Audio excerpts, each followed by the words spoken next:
Greetings, traveler. Alright, here we go, chat. We're watching a tier 7 Beater Babbitt game with Beast, Demon, Ellie, Naga, and Undead. So we have Nagas for Sarjira, but we don't have Sanders. We have Beast Undead for Stitch Kodo. I think those are the major tier 7 combos to look out for. Beater does like Cenarius in tier 7. I have seen him pick that. It does make sense. We have a lot of armor, right? So I can go for cash early. Looking at Alucard there. That's a name we know. Higher level player. So he freezes there because he likes the spell for the 5 gold turn. Well, 4 gold turn, but 5 gold because he's Cenarius.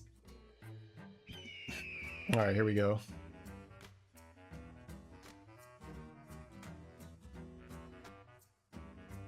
So level pointy arrow. Oh, we have a triple. Holy. It's actually not a bad triple. Just makes itself stronger. I wonder how he's gonna do that with his gold. He's looking at it himself, if he can afford it or not. So he doesn't want to get... I mean, he would like to get a 7 drop, but he cannot freeze it all the way up until tier 6. It's just using it whenever it makes sense. When it makes sense on the money. Now, he does have the flexibility of using his hero power instead of buying stuff. So he can delay things a bit longer than usual. Level oil, my man. Giga oil. It's kind of crazy. I'm all for it, Peter. We're doing crazy stuff or what? All right. Oh, he's taking it now, is he? Just get a 4-drop in oil. Hey, we got the oil. I'm happy. Waveling. Yeah, Waveling on turn 4. And it's 4 turns of oil, chat. That's the win. As long as he oils, we're good. We got that money. Get that big cash. Could have tied, I guess. Needed a better hit there on the first one. But hey, 4 oils and you can tie. That's not bad. We'll take it. We will take it. Oh, ghost. So we level, we oil. And then it feels so bad to buy a thing because you get 4 1-drops. Yeah, he's just buying the taunt. That's fair. 5 oils. He's 5 for 5, chat. Tier 7 lobby, 5 oils. He's actually got 100% to lose here. That's pretty sad.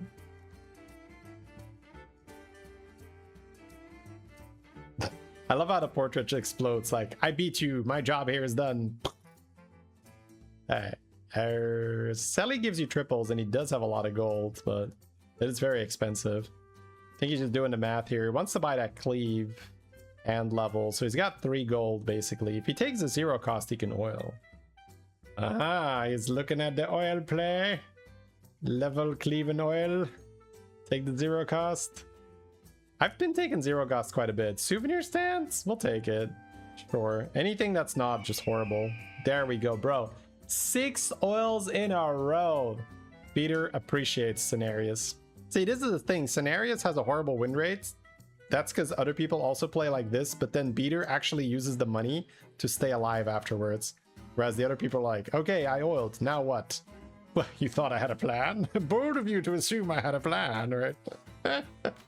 That's kind of what it happens afterwards. It's like, I mean, I was gonna oil and then something. All right, he gets the tie here. Beautiful, beautiful. Cleave doing a lot of work here. Tons of work. Go to 5. I think go to 5 and roll, right? He could also trade his undead for the horse and hero power.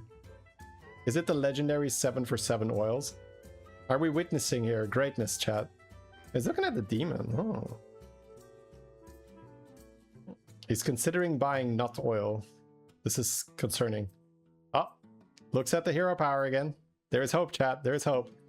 Underdog, sell the taunt, hero power. Nah, he's rolling. The Naga is sort of interesting. It produces Zarjiras eventually, but that's a long time waiting. Okay, we are going to go in on it. I like it. I like it. Are we rolling or are we selling for oil? What's happening? Or does he want to buy the big undead? Oh, goes for the synergy here. I guess that makes sense, yeah. Oh, right, of course he goes for the synergy. What am I saying? He has his big wildfire. There's a 13-17. Yeah, you can take half the stats. Nice. Of course he does that. Of course he goes for the buff. Interesting that he was happy enough with the Naga. I wonder if he is thinking Zorjira. Man, that's a lot of raptors here. Jesus, that's a lot of raptors. He has 5 raptors. I guess it's a golden tiger shark between Rylak with Rylak portrait. Yeah. Yeah, that'll do it. That'll do it, lad. That'll do it. Okay, so we're going to take 10, but that still puts us at 31, and we've got a bankroll to work with. We got a lot of money. Ooh, gets the ghost here. Something tells me he can beat the ghost this time. I think it can work out. Looking at the pair for a triple into a 7. Looking at the oil, because he's fighting ghost. Like an easy oil. Like oil for sure. Definitely oil. Hold it because we might hit Brand next turn. Put the Waveling first to make sure we can kill it off. Sounds about right. Oh. Nah, we're not gonna get it. No extra arcane absorption. That's a lot of oil here, chat. 18 gold? No, 17, okay. You can take the Time Warp. Typewriter's fine too. Typewriter's quite powerful because he gets 2 of those big undead guys. Oh, level roll Typewriter? Ooh. He does have 17 gold. Maybe that's his play. Takes an Arius in tier 7 lobbies and then have enough gold to actually go to 7. Looking at 2 Ellies per turn right now. Interesting. I would not have really considered it that much. Alright. Oh, because it's double. Right, it's double. Right, what else was there? Wait, Typewriter gives him guaranteed 7s though. Huh, could I have resisted that? I don't think so. I don't think I could have resisted that. Typewriter, you buy 4 things and they all triple. But he goes for 4 elementals per turn. Ooh, but the tier 7 elemental is slab. You don't really care, right? Alright. Not buying the back-to-back for 0. A lot of discipline here. Tomb Turning can give you a 7-drop here. I didn't get it, unfortunately. We are on 3 drops for the Naga. Now, you can run Drakari with that, and then it goes faster. Targets Ellie's. Gets a slab if he wants it. What are we doing here? What are we thinking? He has the Spellcraft buff in his hand. 2 actually. He has D-Blue and the other thing. So he's just gonna buff the 28, 29? Yeah, it's like it. And then he gets that buff. Then he gets to buy it. Roll and eat something. Ooh. Oh, sorry. I'm just trying to think like what's going through his head that he's going for Hamul on Ellie's there. He's actually quite happy. So he's not going to farm the Zorjira. He's just out of it. Ooh, yeah, that seems like something we have to buy. We aren't going to eat anything big though. That kind of sucks. Letter slab? We're doing that? No, just going shop buffs. I guess shop buffs are also good. Just like very interesting. Like not a line I would have considered in a tier 7 lobby where he's just hamuling elementals and then he has slab and then he played this demon to buff the shop a little bit. It's like very like not standard at all. Which is why we watch these videos, right? Look at the decision making of very high level players. Yeah, metas only last about 2 months, like for the large meta, right? So every 2 months you either have a new season or a mid-season update. So it's going to be less than a month before the new season, I think. I'd have to check exactly when the previous season started, or current season started rather. But you can find that out quite quickly yourself if you just check on their website. You can see when the season was released, right? Hey, Scaremans, appreciate that. So we have a lot of money here. Not buying Wisdom Ball. I'm just trying to figure out exactly what the plan is. These are the favorite reviews, honestly. When I'm looking at the game, I'm like, I'm not quite sure what the plan is. Because that means there's a lot of learning for me too. Now I learn in quite a few, oof, yeah, I guess that's one way to get big. I learn in quite a few of these reviews that I do, but the ones I learn the most is what I'm just looking at to be like, I don't know. Okay, so we're picking up Wrathguard because we have some shop buffs. And we have a brand for money. We have our shop buffs that we can get rid of. We also buffed up here. He's looking at getting out of the slab line, you know. That way he gets to play Bran, sell some more stuff and eat. Nom, nom, nom, nom, nom, nom. Right, he also buffs those demons. Okay, that seems like a pretty good buy. You get a 7-drop too. Also has that magnetic that he's gonna attach. Raw with Bran is kind of nice. Stitch is also, I mean, they're all fine, honestly. I think I'd probably go Raw in this spot with the Bran, but Stitch, I guess if he gets Titus, is also sick. He could already Stitch the demon if he wants to. Ooh. Not gonna buff the cleave because he's maybe getting out of the cleave sooner? No, he's not. Okay. Yeah, I'm just gonna Stitch it. Okay. So I guess with that cleave, he can then find Titus and he can eat the cleave with the Stitch and then use Titus to summon more cleaves. This guy has no board. He's just farming money. He's getting ready for a board.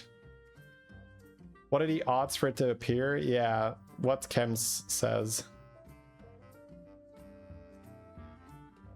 So there's no extra weight other than the fact that there's more 1-drops than there are 2-drops and there are 3-drops and stuff. Yeah, a lot of choices that were made that were very different from what I would have done. Going for the Hamul on the elementals definitely felt like such a random, like it's not random, but it feels random. Be like, okay, I guess we'll Hamul elementals. He went for the double elemental trinket just for gold instead of going for the double typewriter to get guaranteed triples. He's looking at what to sell to cash in on these free rerolls.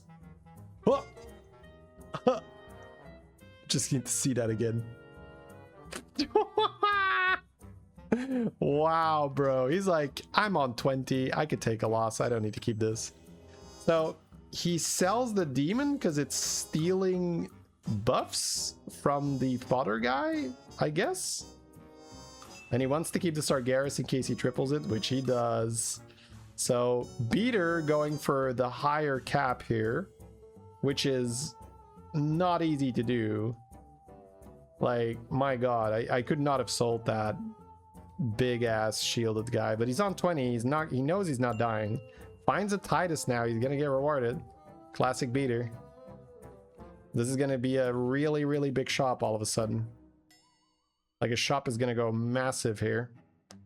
Ooh, Baller's also nice, but I guess Eat is fine. But there's Sargeras. Okay. There's a few more things you can sell. Yeah, shop's getting massive. I don't know, I don't hate going for the Baller then, right? Just to get a few more eats, but... You get 1 more eat with the spell, but you get 2 extra gold with the Baller. I guess it's 2 eats for gold. Yeah, I guess it's fine. Yeah.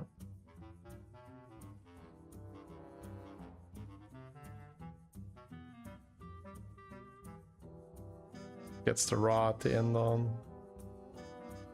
Oh my god. Yeah, I guess you do get the extra gold. You don't need your hand. Yeah, you don't need board space. Oh, that's a big ass shop now. Kodo. But it's just regular Kodo. There's no Stitch yet, so that's not important yet. Playing to win? Yeah. I mean, we all want to play to win, but there's a difference between theoretically knowing, like, oh, you should play to win, and to say, you know what? I'm gonna sell my biggest Divine Shield unit here. Like, that's just like, there's levels to this shit, right? Beater making that call so quickly that he's supposed to sell his big ass shielded elemental demon. That's extremely high level. Like, the amount of thinking you'd have to do, you'd have to just get through it. Sargeras buff? Yeah, I mean, it's not common enough for it to be a thing on tracker, I would say. Just cycling Sargeras, I think that makes sense. We don't want to have another demon on the board stealing buffs from the fodders. Huh. I have not seen this yet. To just play Sargeras. Like, I wouldn't think that this was good enough, but clearly it is. And then with the Stitch, it gets even bigger. Also, the advantage of playing Sargeras and buffing your whole shop is that you have very, very easy pivot stuff and anti-scam things that you can do. Because when your whole shop is big, you can just like buy a pirate cleave and it'll have like 100, 100 or 200, 200 or whatever. Like that's very, very useful. Your Titus, your brand, it's all going to be big when you buy it. Okay, get some taunts. Are we taunting Stitch? Oh, he has Avalanche. Avalanche going to be used to make a golden cleave and then eat the golden cleave, I bet. Yeah. When Rodeo makes another Rodeo, it's so cheating. Kind of okay with new hero power, as much as we like. Oh, it's so good. It's so good, bro. Okay. I'm gonna sit up here, chat. So he's trying to make the biggest demon possible, and then he's gonna avalanche the demon eventually. Oh, Golden Brand, why not? There's a Belinda. You can play Belinda if he wants to. Just to get the spells out of his hand here. I don't think you keep Belinda on the board. Just play her and then use the buffs. Ooh, that's double eat too. That's cool. Alright, unleash the spells. Wee, wee, wee. Then he eats the whole shop twice, and then he does it again. Another Titus. Oh. Goodbye, Titus. Don't really need that. So some decent stats were gained on the cleave as well. Not too much yet, but still quite good stuff. Titus gets sniped. That's kind of sucks, but oh well. Our shop's gonna be big enough, I guess. Yeah, it's that classic thing, right? If you make a shop that's big enough, you will figure out a way how to use it. Oh, the opponent is playing Overflow with Stitch, but it's kind of not good enough, right? Because it means the Macaw doesn't do anything. And then by the time the Stitch dies, yeah, you have a lot of Lava Lurkers on the board, but the other parts of your tech have already died.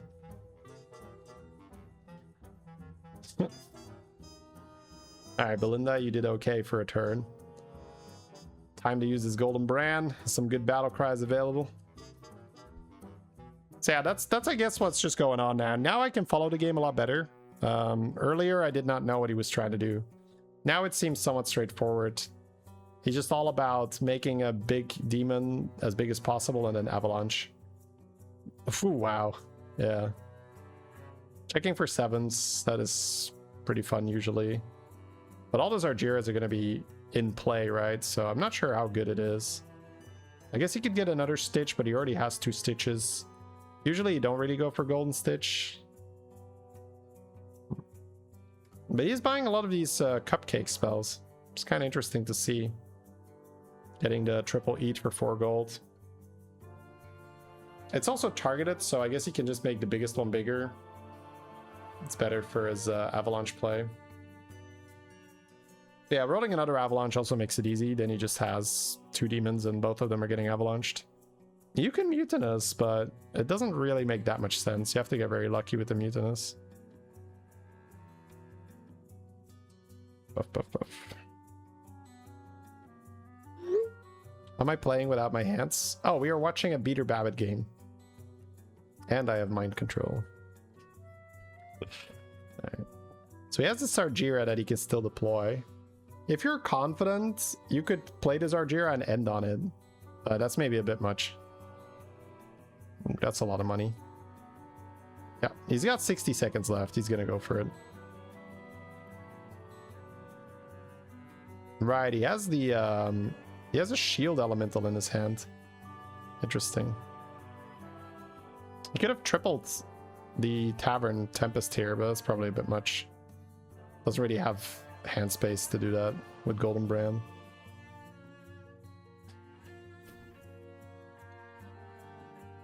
The shield is also pretty nice to have.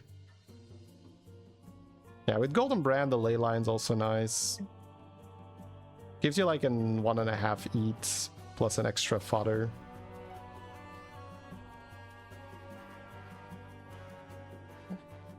It's interesting to see how he generally just always spends his money. Not always, but quite often. Okay, so we are committing to putting these taunts in our hands. Taunting Stitch.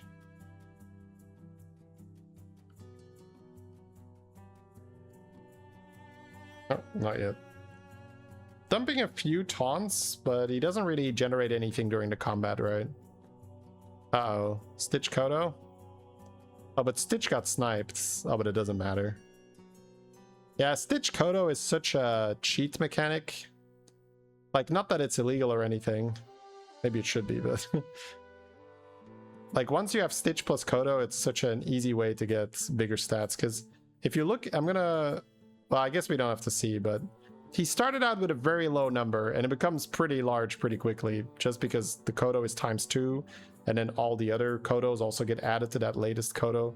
So every time you summon something, and you still have charges on your Kodos, it's just stupid big. And then if the things you're summoning is Kodo, then the Kodo is bigger, and then the next thing is bigger, and Isn't Rylak more buffs than Stitch? Oh, but I mean, Stitch is just way, way stronger, right? You're playing Titus, so... Like, he has a 5,000 stat thing that he's making 2 of. So, it is preferable to get a second 5,000 stat thing as opposed to having a Rylak. So, but this is a thing I also get wrong, by the way. Don't mean to come off as condescending. It's a minor detail of actually playing the game. And again, I say that a little bit tongue-in-cheek, but I forget it all the time. The game is about not losing, right? So yeah, you want to buff, but it's not just a stat-building simulator. You want to also win your fights. So he might gain some more shot buffs by playing Rylak, but he loses like an extra 5,000 on the board, which is then horrible for the actual fight. So, ooh, Sindore to play around the Kodo guy. That's good. Try not to lose fights, noted. There's this saying that I came across that I really like. We need to be reminded more than we need to be taught. And that is so true for a lot of stuff related to this game that I find out for myself. There's a lot of stuff I do wrong that I don't need to really be taught. I just need to be reminded of it. It's not because you've heard something or seen something once, you're suddenly gonna do it perfect every time. It's actually quite often the opposite, where you see it once or twice and you're just like, well, okay, I sort of know what's going on, but I'm definitely not always gonna implement it properly. So he's got his double avalanche and damage cap is off, so I'm guessing we're gonna see him eat both of his demons this turn. Avalanche. Is he sizing him up? Is he saying, do I need it right now? No, he's not. He's just going in. Okay. I was like, man, is he holding it? That's kind of crazy. All right. Here we go. Reminds me to sub, yeah. 75% to die here. Monka. I guess the brand needed to get sold, right? We're losing out on quite a few. Yeah. It's Golden Brand though, so I get it.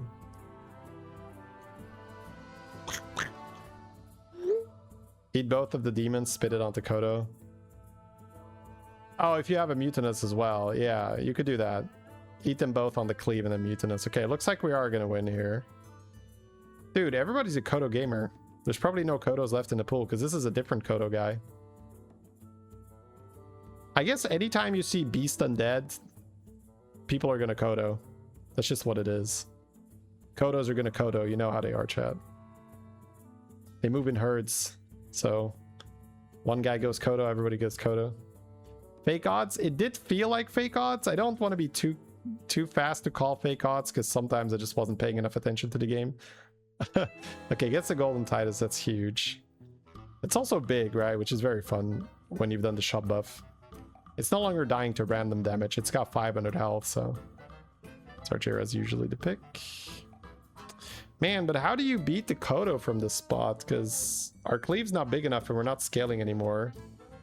There is a horse, but the Kodos have reborn and stuff. That's kind of problematic. Oh yeah, right. Oh, two Zesties. Ah, that's funny. Still gonna go for a 7. There's a Leroy.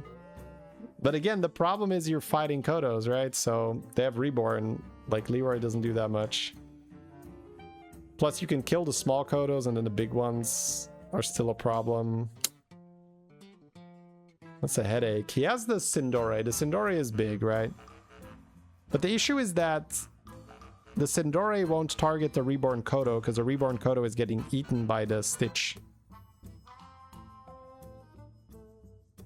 That's a big problem, right?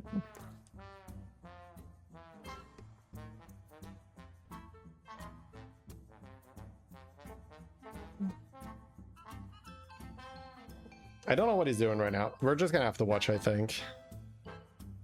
Sure, he was just trying to get some more Zargira value, but there is alright, he copies his Titus right now. I guess that hero power doesn't really work so well. 20/20 spell on Sindore so it doesn't kill Stitch. Yeah, there is that line. Is Kodo better than back-to-back? Well, just back-to-back your Kodo. What are we talking about? Back-to-back is Kodo. Why isn't he getting a Leroy? Well, the opponent has too many minions. You cannot Leroy that. The opponent gets a lot of minions with Stitch and with Stitch and with Titus, and then Reborns. So it's actually very tough for Leroy to do much work. That's why I said it's a very tough matchup here. Leroy kills the Stitch. Well, he could just not play the Leroy in the front and then it wouldn't go into Stitch. He could also Stitch his own Leroy, but then you have to leave a lot of board space and that still doesn't win, right? If you have like 4 Leroys versus Stitch Kodo, you're still losing. Stitch Kodo has way too many bodies. Kodo skip? I don't think he can do Kodo. Ooh. We're going for golden big ass blaster. How does that work? Kodo gets stitched. Excuse me. There's Macaw. See, this is the fun thing. We just get to watch Beater do the thing instead of having to think exactly how it works. Alright. It's making the golden Macaw, so it's Stitch, Blaster, Macaw. Oh, it's without the ad. The ad is for just saying that it's sponsorship. Oh my god, that's a lot of Titus.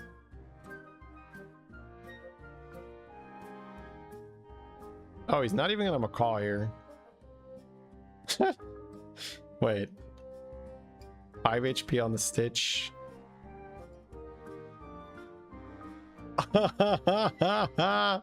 Wait. Oh, we go first. Wait, is that what's happening? Wait, let me rewind. Sorry. So we have a full board and he doesn't. So we go first? Is that why our Stitch goes first? Is that reliably how it goes? Because, yeah, then you can really take advantage of the fact that these guys play 1 or 2 minions down. So then the Stitch kills the Blaster. His Stitch hasn't gone off yet. We bomb his Stitch before he can eat. His Titus is also gone, and then the combo does nothing. It's pointless. If you have more minions and you go first, yeah, but it's not about attacking first. It's about whose start of turn effects are first. And it's not obvious that that would be tied to the amount of minions. Could definitely be, but like it's pretty random usually which start of turn effect goes first. We came here for you to tell us the mechanics. That's the beauty of Battlegrounds. Not everybody always knows. It's a lot of stuff that is a little bit... like, there is no, like, good rule book that you can consult. At least not to my knowledge. You can't just, like, open the Battlegrounds rule book and go look it up. Isn't that started the effect first? Yes, but that's not what we're arguing about or talking about. It's not really arguing. We're talking about why is it going first. Of course, our Stitch went first, because if his Stitch went first, then he would have spawned a bunch of Kodos. Actually, not a bunch, because the Titus also died. So maybe Beater was just thinking, if I can just fry his Titus, it's already fine. Yeah, the 1 HP spell is kind of good. Yeah, he can sell Zargira now because he has a spell. Now he's getting a bunch of elementals in his hand, yeah. Okay. He can run Sindore too? Yeah, even if he went second, Titus would have died, yep. So maybe the counter is just having the thing available, right? Having the blaster available to kill Titus. And this is what I was talking about earlier. Because he played shop buff, his Titus are big, so he doesn't really care too much about... he doesn't need to golden anything anymore.